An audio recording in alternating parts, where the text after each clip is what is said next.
Nobel पुरस्कार विश्वको एक प्रतिष्ठित र सम्मानित पुरस्कार मध्येको एउटा हो।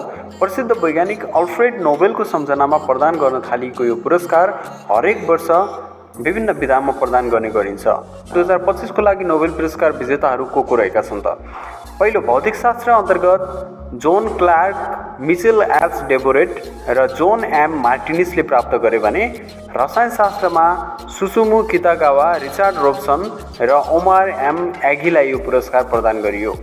त्यस्तै चिकित्सा शास्त्रतर्फको नोबेल पुरस्कार मेरी ई ब्रोन्काउ, फ्रेड राम्सडेल र सिमोन साकागुचीलाई प्रदान गरियो।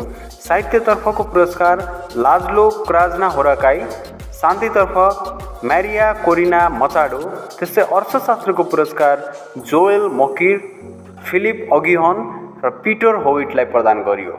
यस्तै जानकारीमूलक एवं समसामयिक सूचनाहरू र जानकारीहरू प्राप्त गर्नको लागि हाम्रो यस च्यानलमा जोडिन नबिर्सिनुहोला। Thanks for watching.